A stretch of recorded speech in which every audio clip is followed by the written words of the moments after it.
আমি তো সারাটা জীবন ধরে বাসনার গাদা করে গেলাম, আমার এই বাসনায় তো আগুন দেওয়া হলো না, আমার বাসনায় তো আগুন দিলাম না। এই তোরা আমাকে বাড়িতে নিয়ে চল, আমি আর প্রদক্ষিণ করব না, আর আমার ঘোরার দরকার নেই, বাড়িতে নিয়ে চল।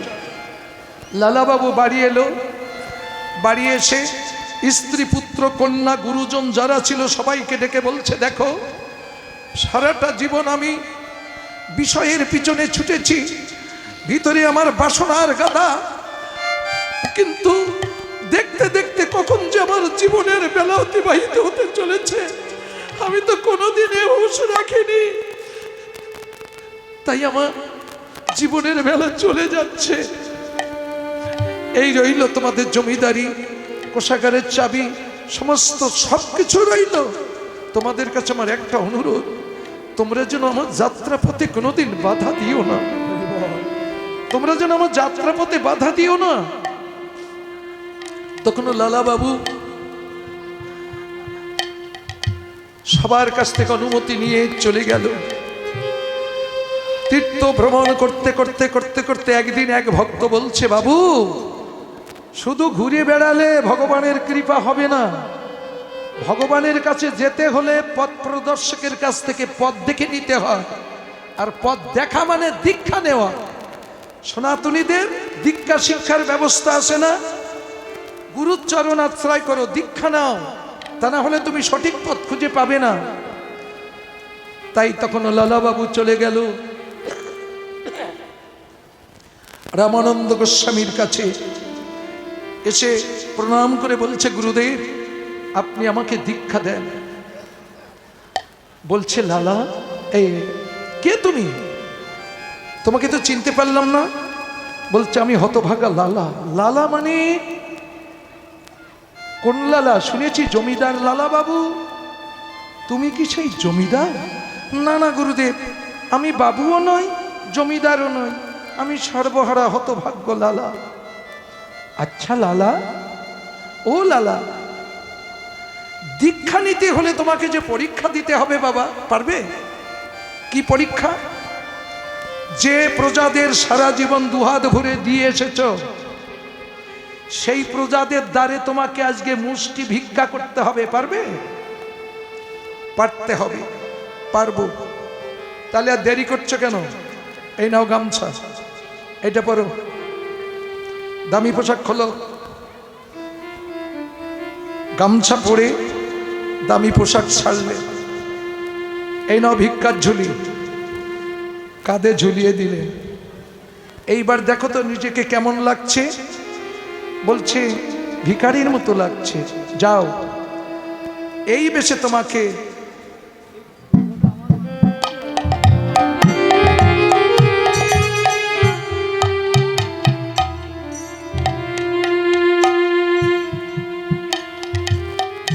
মনে মনে বাঞ্ছা ছিল এই কাহিনীটা শুনবি, আমার তো কেউ বলে দেয়নি, আমার সামনে যেগুলো আসে সেগুলো বলে যায়। যাক, এইবার লালাবাবু যখন দাঁড়ে দাঁড়ে ভিক্ষা করছে, ভিক্ষা করেছেন জীবনে? ভিক্ষা না করলে বুঝবেন না। ভিক্ষা করতে গেছে যখন, যাদের একটু জমিদার শাসন করেছিল তারা বলছে, কি ব্যাপার ও জমিদার, কোথায় গেল তোমার অহংকার? যে প্রজা খাজনা দিতে পারিনি তাকে তুমি বেত্রাঘাত করে খাজনা আদায় করেছ, কত লোকের চোখের জলে ভাসিয়েছ, আর আজকে দাঁড়ে দাঁড়ে ভিক্ষা করছো, লজ্জা করে না? এমন কথা দেবে, ভিক্ষা তো দেবে, তা বাদে এসব মাল দেবে, সহ্য করতে পারবা?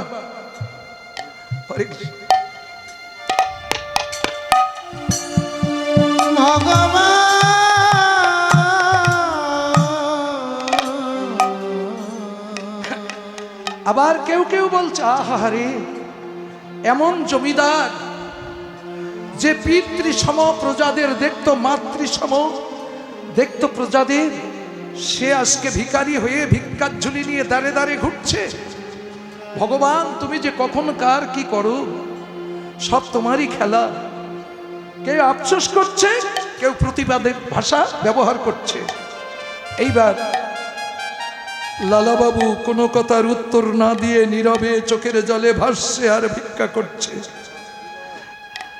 এই যে যজ্ঞ করছে আমার দাদা ভাইয়েরা, কত লোকের কাছে হাত পেতেছে জানেন? এমন একটা প্যান্ডেল, এমন মাইক সেট, এমন দূর দূর দেশ থেকে এক একটা দল এনে দিতে গেলে অনেক টাকার দরকার। কত লোকের কাছে হাত পেতেছে, কেউ 2 টাকা দিয়েছে, বেশি কথা শুনিয়েছে, কেউ দেয়নি, কিন্তু তারা সব নীরবে সহ্য করে তিল তিল করে এত বড় অনুষ্ঠানের ব্যবস্থা তারা করেছে।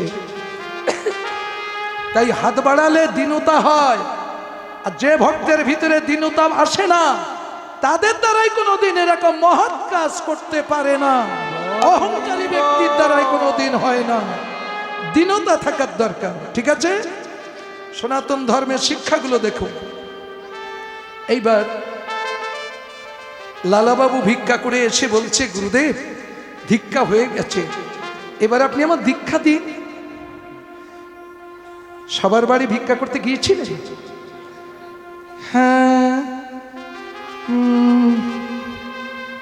একটা বাড়ি বাকি আছে। কোন বাড়ি? বলছে জগৎ ছেটের বাড়ি। কেন?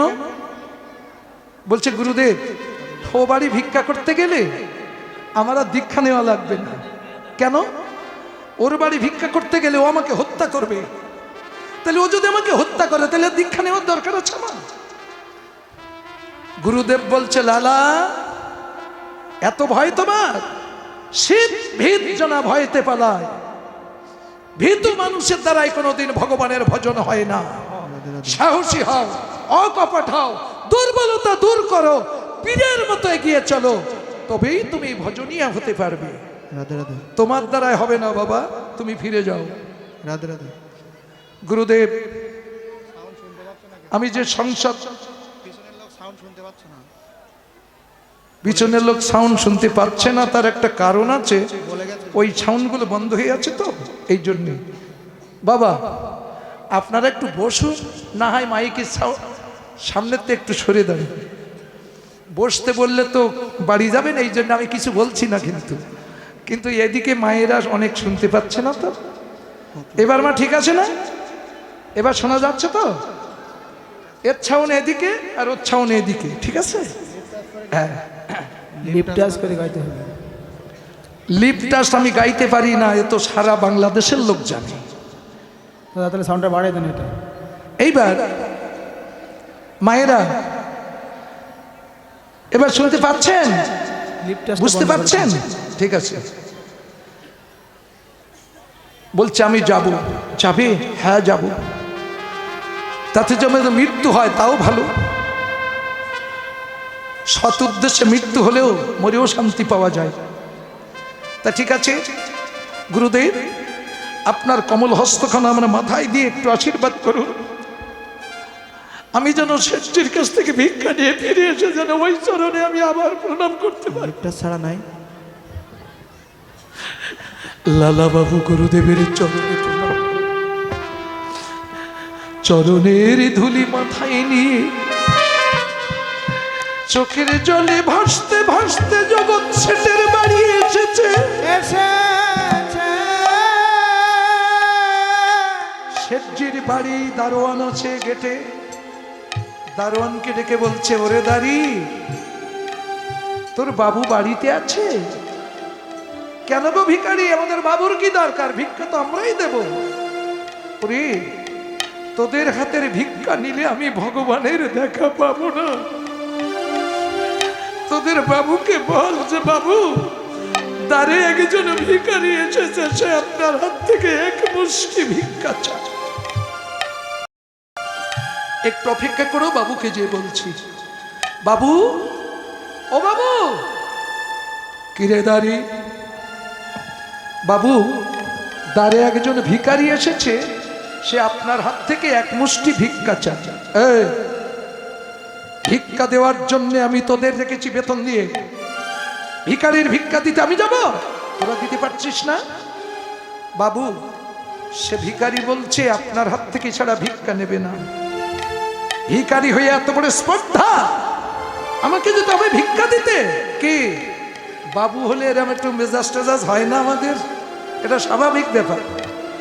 এই তোরা যে ভিক্ষা দে, যদি ভিক্ষা না নেয় গলা ধাক্কা দিয়ে বাড়ি থেকে বাহির করে দিবি। বল হরি বল। এবার এসে বলছে, ও ভিখারি, ভিক্ষা আমাদের কাছ থেকে নাও, বেশি করে দেব। আমাদের বাবু বলেছে যদি তুমি আমাদের কাছ থেকে ভিক্ষা না নাও গলা ধাক্কা দিয়ে বাড়ি থেকে বাহির করে দিতে বলেছে। গলা ধাক্কা কেন রে? ভিক্ষা করতে গেলে কত কিছু পাওয়া যায়, শুধু মনে মনে কল্পনা করেন। গলা ধাক্কা কেন রে? তোরা ইচ্ছা করলে বেত্রাঘাত করতে করতে আমাকে তাড়িয়ে দিতে পারিস, কিন্তু দাঁড়িয়ে রে, তোদের বাবুর হাতের ভিক্ষা ছাড়া যে আমি আমার গোবিন্দের দেখা পাবো না। গুরুদেব আমায় দীক্ষা দেবে না। তোদের বাবুকে যে বল যে বাবু, দ্বারে যে ভিখারি এসেছে সে আপনার বাল্য বন্ধু সর্বহারা লালা। ও ভিখারি, তুমি সেই লালা বাবু, জমিদার লালা বাবু? হ্যাঁ হ্যাঁ, এই বাবু আমাদের বাবুর মাথা কেটে নিতে চেয়েছিল। বাবু, খবরটা বাবুর কাছে দিয়ে আসি। বাবু, ও বাবু, বাবু। কিরে দাঁড়ি বাবু, তারে যে ভিখারি এসেছে না, সে আপনার জীবনের প্রধান শত্রু, সেই জমিদার লালা বাবু। ও, বুঝতে পেরেছি।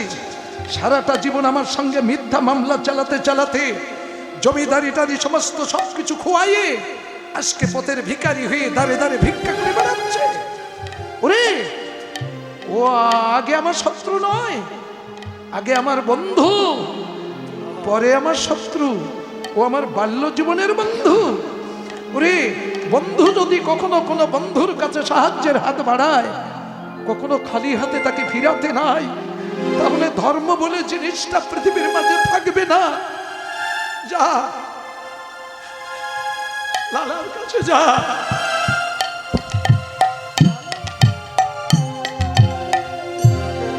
লালা রে,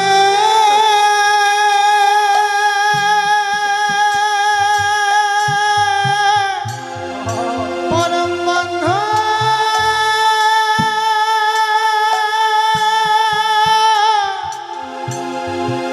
লালা রে।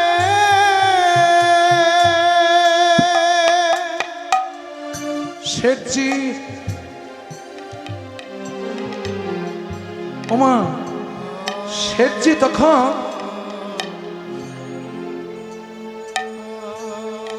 বলছে, লালা এসেছে আমার বাড়ি ভিক্ষা করতে, এই নিয়ে যা, কোষাগারের চাবি নিয়ে যা, যত অর্থ সম্পদ লাগে উজাড় করে নিয়ে যেতে বল, ওকে সব নিয়ে যেতে বল। শেঠজি এসে, লালা বাবু এসেছে আমার বাড়ি ভিক্ষা করতে, এ যেন আমার কেমন বিশ্বাস হচ্ছে না। আচ্ছা একটু দেখি তো। এক পা দুপা করতে করতে দুয়ারে গেটের দিকে তাকিয়ে দেখে লালার পরনে একখানা গামছা, গলায় একখানা গামছা, স্কন্ধে ভিক্ষার ঝুলি, দুই নয়নে কৃষ্ণ প্রেমের ধারা, সর্বহারা দেউলিয়ার মতো গেটে দাঁড়িয়ে আছে। জগৎ ছেড়ে এই দৃশ্য দেখে আর সহ্য করতে পারছে না। লালা, লালা রে,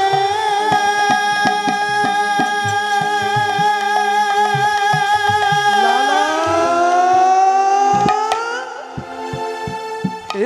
কি দৃশ্য দেখছি বন্ধু, এ কি দেখছি? ছুটে এসে বন্ধুকে বুকের মাঝে জড়িয়ে ধরেছে। বন্ধুরে, তুই এমন হয়ে গেছিস কোনোদিন আমাকে বলতে পারিসনি। সারাটা জীবন তুই শত্রুর চোখে দেখে গেলি। ওরে বন্ধু, এমন দৃশ্য দেখতে হবে আমি জীবনে কোনোদিন কল্পনা করিনি। দুই বন্ধু যখন মিলে গেছে,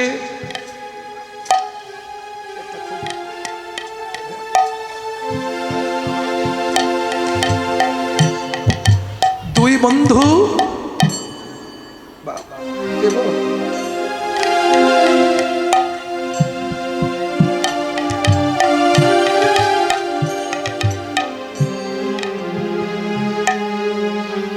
তখন লালাবাবু বলছে, বন্ধুরে আমার জীবনের বেলা চলে যাচ্ছে, সারাটা জীবন শুধু পরের জন্য খেটে গেলাম, আমি নিজের কর্মজীবনে কখনো কোনোদিন করতে পারিনি। দেখতে দেখতে কখন আমার জীবনের বেলা চলে যাচ্ছে, তাই যে কটা দিন সময় আছে এই কটা দিন যতটুকু নিজের কর্ম করতে পারি। তাই গুরুদেব বলেছে, তোর হাতের ভিক্ষা ছাড়া সে আমার দীক্ষা দেবে না। জগৎ ছেদ বলছে, বন্ধু শুধু কি তোর একা জীবনের বেলা চলে যাচ্ছে, আমার জীবনের বেলা চলে যাচ্ছে না? বন্ধুরে তুই যখন কৃপা করে এসেছিস, ও বন্ধু আমাকে সাথে করে নিবি না?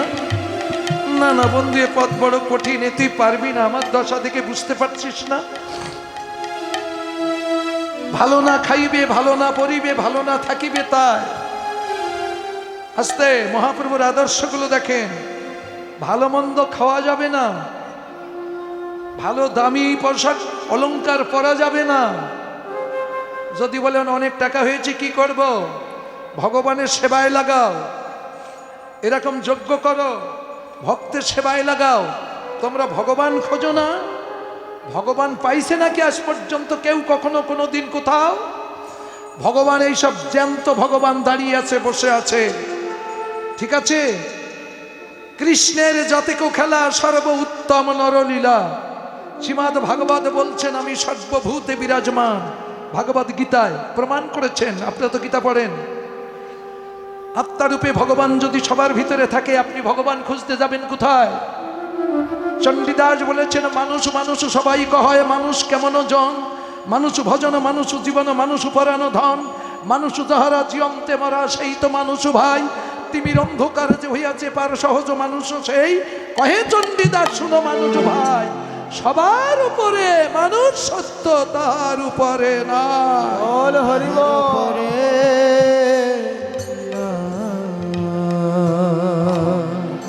মানুষ মানুষকে ভালোবাসতে গেলে দামি পোশাক পরে নিজে নিজে আত্মগরিমা আত্মহংকারে ফেটে পড়বে, তুমি মানুষকে ভালোবাসতে পারবে না। তাই সবসময়ের জন্য দীনতার স্বভাবটা রেখো, মানুষকে ভক্তি করতে পারবে, মানুষকে সেবা করতে পারবে, মানুষকে ভালোবাসতে পারবে। যে মানুষকে ভালোবাসতে পারে না সে কোনোদিন ভগবানকে ভালোবাসতে পারে না। বল হরি বল। তাই মানুষের সেবা করা এই হলো সাক্ষাৎ ভগবানের সেবা। ওখানে যে বিগ্রহ তৈরি করেছেন মহাপ্রভুর, যে মূর্তিগুলো দিয়েছেন, ওখানে অষ্টকালীন সেবা করছে, ভোগ লাগাচ্ছে, আঙুর আপেল বেদানা ছানা চিনি দই সন্দেশ ইত্যাদি অনেক কিছু দিচ্ছে, কোনো ভগবান কিন্তু খাচ্ছে না। কারা খাচ্ছে জানেন? এই যে আমার চারিধারে ভগবানের দল এসেছে, এই জীবিত ভগবানেই খাচ্ছে। এই জ্ঞানটুকু আনতে গেলে না অনেক কষ্ট করে আনতে হয়। আমি বলে যাচ্ছি, শুনে যাচ্ছেন, কিন্তু কথাটা মানতে গেলে আপনার বাস্তবায়িত করতে হবে। তার জন্যে গ্রন্থাদি পড়তে হবে, তারপরে সাধুসঙ্গ করতে হবে, হতভাগার কথাটা স্মরণে রেখে দেখতে হবে যে কথাগুলো সত্য না মিথ্যা, তখনই আপনার বিশ্বাস জন্মাবে। আমি বলে যাচ্ছি আর আপনার বিশ্বাস হবে, তা কখনো হয় না। কেননা আপনারা যে ক্লাস করছেন, ও ক্লাস আমার করা আছে। আমি একসময় তার্কিক ছিলাম, তর্কবাদী ছিলাম, কীর্তন গাইতাই কি কীর্তনের কথা অনেকে আমি মানতাম না, অনেকে বিশ্বাস করতাম না। কিন্তু যখন প্রভু কৃপা করে বাস্তবায়িত করিয়েছে, তখনই কিন্তু মুখ দিয়ে এইসব কথাগুলো বেরোচ্ছে, এর আগে বেরোয়নি। এগুলো বন্ধ ছিল, এটা বাস্তব সত্য। অহংকারী বলেন না, যেটা বাস্তব সেটাই বলছি। তাই এখানে বলছে, তুই পারবি না বন্ধু, দেখছিস না আমার বেশ। বলছে, বন্ধুরে যত কষ্ট হোক, যত দুঃখ হোক, তোর মতো বন্ধু যদি আমার সাথে থাকে, কোনো দুঃখ কষ্ট আমাকে স্পর্শ করতে পারবে না, আমি পারবো। শুনছে না, বলছে না বন্ধু তুই পারবি না, তুই এখন হয়তো আবেগে বলছিস, কিন্তু পরে তুই সহ্য করতে পারবি না। ঠিক আছে বুঝেছি, এখনো তোর ভিতরে সেই হিংসা আছে, অহংকার আছে, যা তুই চলে যা, দেব না ভিক্ষা। দিবি না? না, তা তোর হাতের ভিক্ষা ছাড়া যে গুরুদেব আমার দীক্ষা দেবে না, ওটা আমি দেখতে যাব না। যদি তুই সাথে করে নিস তাহলে আমি ভিক্ষা দেব। বন্ধু, এই তোর পরনে একখানা গামছা, গলায় একখানা গামছা না? এই গলার গামছা কেন তো কাজে লাগছে না, এইখানে আমার দে না, দে। ছিনিয়ে নিলেন শেঠজি, ছিনিয়ে নিয়ে সেই গেটে দাঁড়িয়ে সেই গামছা পরলেন, দামি পোশাক অলংকার সব খুলে রাখলেন। সংসারে যারা আপনজন ছিল সবাইকে ডেকে বলছে, এই তোমাদের কোষাগারের চাবি, এই রইল ধন ঐশ্বর্য সম্পদ যা ছিল সব তোমাদের রইল। বহুদিন পরে যখন আমার বাল্য জীবনের বন্ধুকে আমি জীবনে ফিরে পেয়েছি, আমি এই বন্ধুর সঙ্গ জীবনও ছাড়বো না। যদি আমার এই বন্ধুর সাথে করে নিয়ে যদি সেই দিন বন্ধুর দেখাটা পেতে পারি।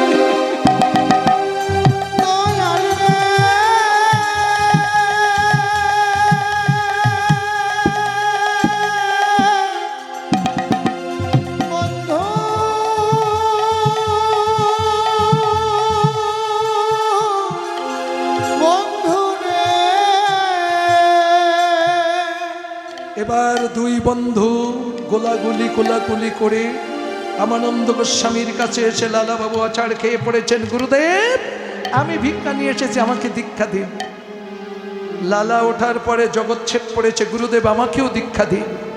গুরুদেব বলছে, লালা একে তো চিনলাম না। বলছে, গুরুদেব এই হলো আমার বাল্য জীবনের বন্ধু, মধ্য জীবনের শত্রু, সেই জগৎছেদ। জগৎছেদ আমি কোনোদিন দেখিনি, শুনেছি তার মতো ধনী এই তদ এলাকায় কেউ নেই, এত বড় ধনী সে। লালা আজকে তুমি প্রাণের ভয়ে শেঠজির বাড়ি ভিক্ষা করতে যাচ্ছিলে না, তোমার মতো ব্যক্তি যদি আজকে ভিক্ষা করতে না যেত, লালা কোনোদিন, এই জগৎছেদ কোনোদিন ওই বিষয় কামিনীর ভিতর থেকে বেরিয়ে ভগবানের সেবায় অতি সহজে লাগতে পারত না। সঙ্গগুণে রং ধরে, কথা আছে না? সতের সঙ্গে সঙ্গ করিলে সতের বরণ হয়, অসতের বাতা সঙ্গে লাগিলে সকলই হারিয়ে যায়। শ্রীমদ্ ভাগবত প্রেম ভক্তির মহাজন ভাগবত কি বলছেন? সাধু সঙ্গ সর্বশাস্ত্রে কয়, লবমাত্র সাধু সঙ্গ সর্বসিদ্ধি হয়। সাধু দ্বারে স্পর্শ করে আপন বরণ ধরায় তারে, নিয়ে যায় তার দীপ্তকারে অন্ধকারে রাখে না। সাধু সঙ্গ ভঙ্গ যেন প্রাণান্তে কেউ করো না, সাধু সঙ্গ করো। তাই তখন দুই বন্ধু ত্যাগের মন্ত্রে দীক্ষা দিয়ে বলছে, গুরুদেব যে এইবার তোমরা বৃন্দাবনে যে ভজন কুটির নির্মাণ করে ভজন করো আর আমার লীলাগুণ প্রকাশ করো। ওগো কে আছো বন্ধু নিয়ে চলো হায় যেথায় বৃন্দাবন। ওগো কে আছো বন্ধু নিয়ে চলো হায় যেথায় বৃন্দাবন। যেথায় রাখাল রাজা গোপাল ভাই, রাখাল রাজা গোপাল ডাকে অলকা যেথায় বৃন্দাবন। যেথায় রাখাল রাজা গোপাল মেলে অনুপা। যেথায় বৃন্দাবন। ওগো কে আছো বন্ধু নিয়ে চলো হায় যেথায় বৃন্দাবন। ওগো কে আছো বন্ধু নিয়ে চলো হায় যেথায় বৃন্দাবন। রাধে রাধে। আমাদের দেশ থেকে যারা বৃন্দাবনে যায়, গেছেন না লালা মন্দির, জগৎছেদের মন্দিরে? তৎকালীন সময়ে লালা জগৎছেদের মন্দিরে যত সম্পদ ছিল, শুনেছি বাবাজিদের কাছে বৃন্দাবনে গোটা উত্তর প্রদেশে এত সম্পদ কোথাও ছিল না। সব কিছু ভগবানের চরণে নিবেদন করেছেন। তাই আমরা দেখার জন্যে যাই, 4টি প্রাচীর ভেদ করে তাই শেঠজির মন্দির দর্শন করতে হয়।